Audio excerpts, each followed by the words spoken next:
We know that previous administrations did a cross-benefit analysis on whether to assassinate Soleimani, and their assessment was that he wasn't worth the trouble. That has been the assessment of the Israelis and other allies, as we've learned. Many have wanted the opportunity to take him out and known he is a malicious actor. So what made this different? That it didn't require clear deliberation of what was going to be. All right, guys, we open on a firestorm that starts with one name, Ilhan Omar. Once again, she dives straight into controversy, questioning America's actions and stirring outrage online.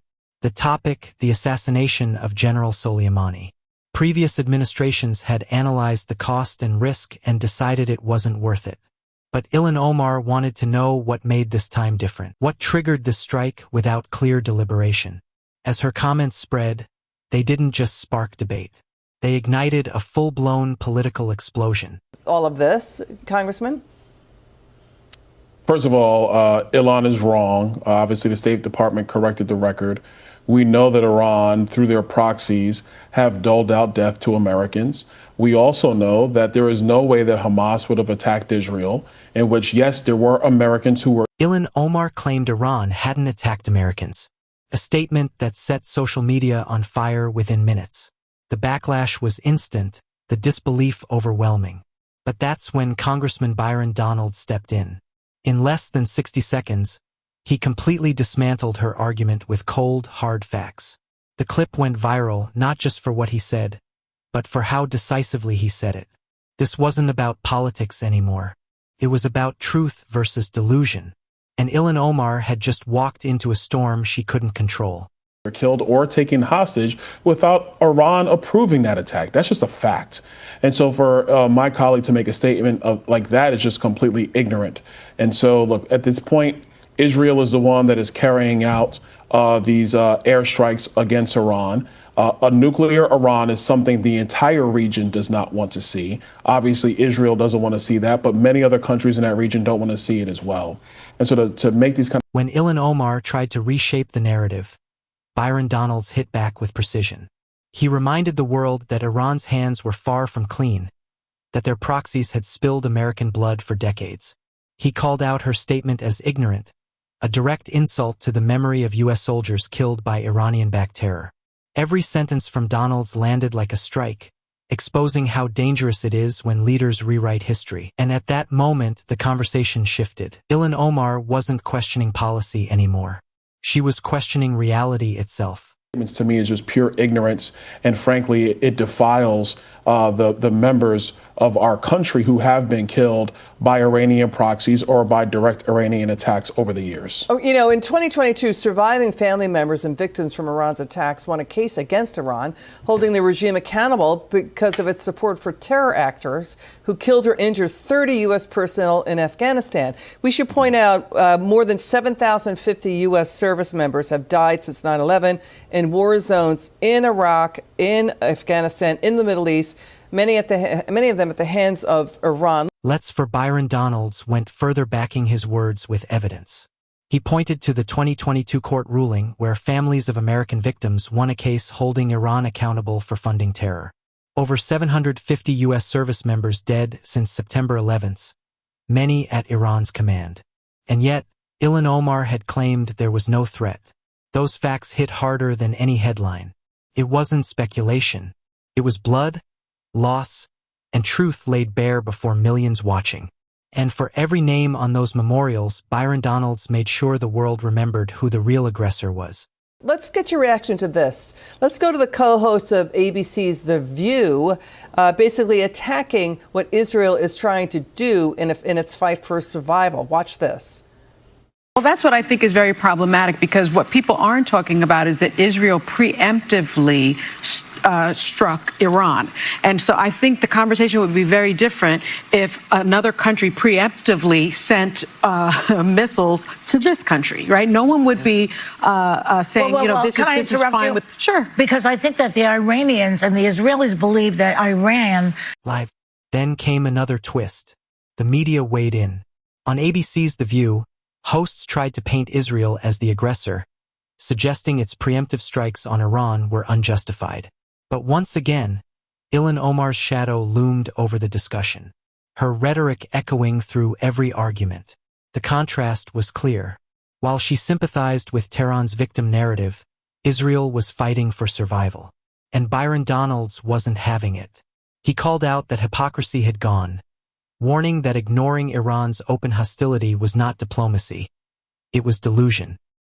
Delusion. Okay, your reaction to that, Congressman? I mean, look, first of all, I would say at least at some point there was some semblance of reality on The View. The truth is that Iran backed Hamas, they backed Hezbollah. Hamas would not have attacked the Israelis without Iranian approval. That is a fact. Number two, the Iranian regime has called for the complete death of Israel. He reminded everyone that Iran doesn't hide its goals. It announces them. The regime funds Hamas, backs Hezbollah, and openly calls for the death of Israel. Ilhan Omar's refusal to acknowledge that wasn't just misguided. It was dangerous. Donald's tone grew sharper, almost furious as he asked the question. No one else dared. At what point do you believe your enemies when they tell you they want you dead? Every word pierced through the noise, exposing the absurdity of defending those who openly seek annihilation.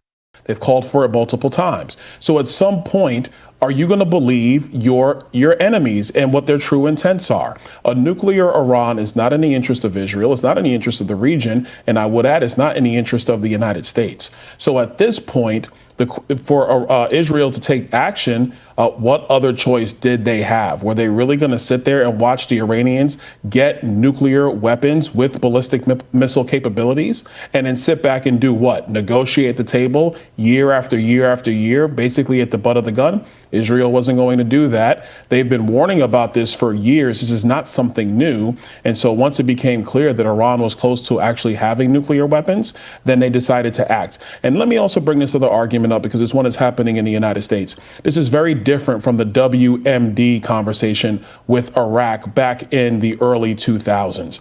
There was skepticism about WMDs in Iraq. We could always go back down that history. There is no dispute about the Iranians trying to get a nuclear weapons system. No dispute whatsoever. Congressman Byron Donalds, always a pleasure and wonderful to have you back on the show. It's great to see you again. Thanks for joining us. Now listen to... As Ilhan Omar's comments continued to spread, Byron Donalds delivered one of his strongest statements yet, that Israel had no choice. Sitting back while Iran developed nuclear weapons wasn't an option. They had warned the world for years. Diplomacy had failed. Negotiations had been exhausted. So Israel acted not out of aggression but survival. And Donalds made it clear a nuclear Iran wouldn't just threaten the Middle East, it would threaten America itself. Once again, Ilhan Omar stood isolated, her rhetoric collapsing under the weight of reality. Let's get your reaction to this. Let's go to the co-host of ABC's The View, basically attacking what Israel is trying to do in its fight for survival. Watch this. Well, that's what I think is very problematic, because what people aren't talking about is that Israel preemptively struck Iran. And so I think the conversation would be very different if another country preemptively sent missiles to this country, right? No one would be saying, this is fine with... Sure. Because I think that the Iranians and the Israelis believe that Iran... The closing moments sealed the moment in history. Byron Donalds contrasted this crisis with the Iraq WMD debate, reminding viewers there was no dispute this time. Iran's nuclear ambitions were real and ignoring them was suicidal. As the camera faded, Ilhan Omar's name lingered, not as a symbol of courage, but as a warning of reckless politics. Facts had won the day, and for those watching, one truth became undeniable. Words have power, and when Ilhan Omar speaks without proof, the world pays the price.